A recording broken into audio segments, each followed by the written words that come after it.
So picture this, a place so deeply hidden from the world that for decades, even satellites were strictly forbidden from pointing their cameras at it. You've got this vast stretch of the Nevada desert completely ringed by warning signs, motion sensors, armed guards, and yeah, the terrifying authorization of deadly force. For over half a century, this one patch of sand has literally fueled our darkest imaginations. Are we talking about a vault for crashed alien spacecraft? A secret lab for extraterrestrial tech? Or is it something way more grounded but, honestly, equally dangerous? Welcome to This Explainer. Today, we're tearing down the fences of the most mysterious military base on Earth to find out what's really hiding in the dark. Okay, let's dive right in. The Shadows of Area 51, a suspenseful investigation. To really understand Area 51, we kind of have to treat it like a thriller. We're going to peel back the layers of this intense extraterrestrial mythology to uncover a reality that is genuinely just as mind-blowing. The high-stakes world of military espionage. Because Area 51 isn't just a place on a map, it's a global obsession born from fear, secrecy, and the unknown. But where did that obsession actually begin? Section 1. The Legend, the Roswell Catalyst. To find the actual spark that ignited this whole modern alien mythos, we've got to travel back in time. Long before the internet, long before viral memes, we're going back to the incredibly tense, paranoid summer of 1947. Down in Roswell, New Mexico, reports suddenly emerge of a mysterious crashed object. Now, step 1, the military actually releases a statement mentioning a recovered flying disc. I mean, can you imagine? But then step 2 hits, the sudden reversal. Out of nowhere, the story rapidly changes to a crashed weather balloon. And it was this abrupt shift, this total lack of transparency, that served as the ultimate catalyst. Suspicion just exploded worldwide. And eventually, the rumors formed step 3, that whatever was found in that desert, the technology and, maybe even the bodies, was secretly packed up and shipped off to a heavily guarded facility at Groom Lake, Area 51. Section 2. The Motive, Cold War Shadows. Right, so while the whole legend of Roswell was busy capturing the public's imagination, the true, highly classified motive behind Area 51's creation was actually taking shape in the terrifying reality of the 1950s.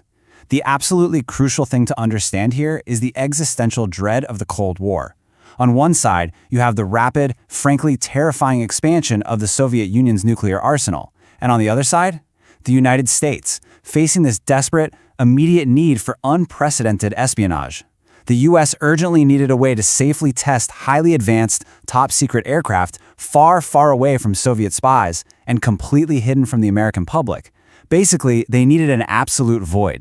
And so, establishing Groom Lake. Step 1, in 1955, the CIA and the Air Force selected a dry lake bed in the remote Nevada desert to create exactly that void. Step 2, to ensure utter isolation, they built it inside the already massive Nevada test and training range. Step 3, and this is wild, they literally erased the location from public maps. No major cities, almost zero civilians around. And finally, step 4, to protect what they were building, they authorized extreme security. We're talking surveillance cameras, radar, and guards with the literal authority to use deadly force.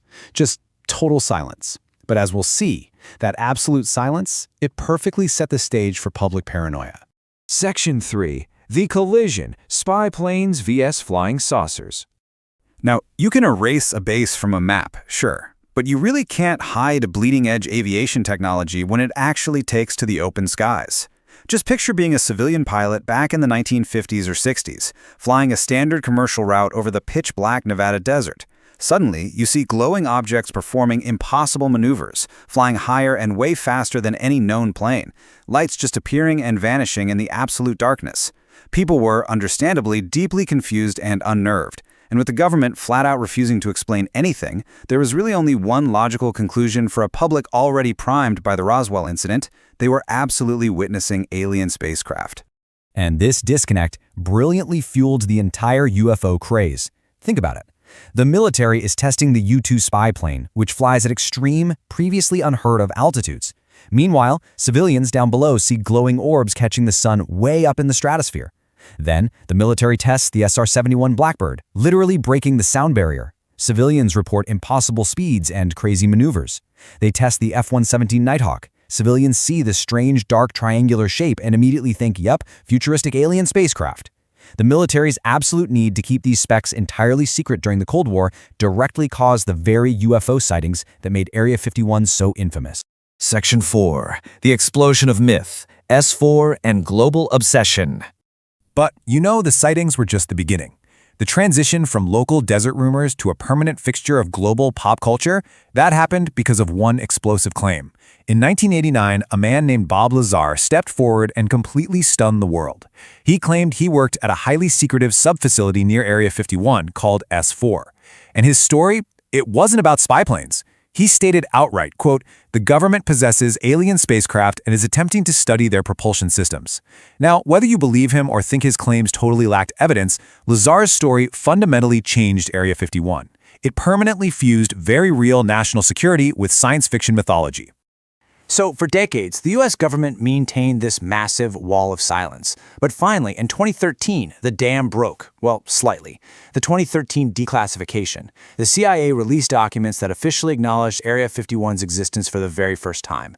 These documents confirmed exactly what aviation historians had suspected all along. It was a testing site for spy aircraft. Crucially, there was zero mention of aliens or UFO technology anywhere in there. Skeptics pointed to this and basically said, case closed. But here's exactly why the mystery didn't die. Human nature. After decades of being lied to and ignored, conspiracy theorists rightly pointed out that governments historically conduct classified operations without public knowledge.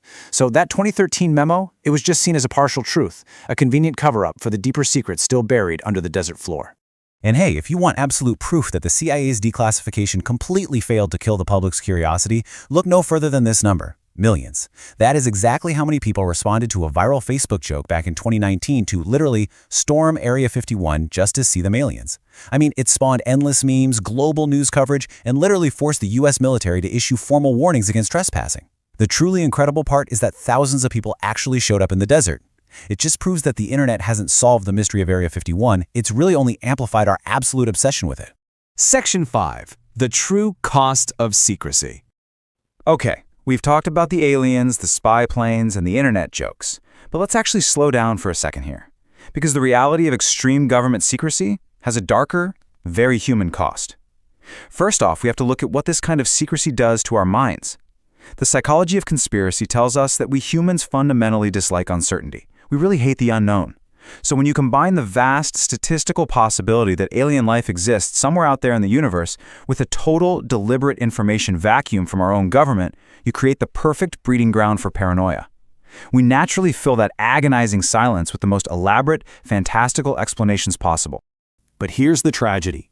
While everyone was busy looking up at the stars, searching for UFOs, they were largely ignoring what was happening right there in the dirt, the real-world fallout. Former workers from the base have actually come forward with incredibly disturbing claims about the real consequences of Area 51's operations. We're talking about the secret burning of highly toxic materials in open trenches right out in the desert. We're talking about severe respiratory and health problems among the very people who were building these secret aircraft, which eventually led to massive lawsuits against the government over their environmental practices. And this is the danger of a total lack of public oversight. When a facility is allowed to operate completely in the shadows, totally unchecked by the laws that protect everyday civilians, the reality is often much darker and way more damaging than any science fiction story.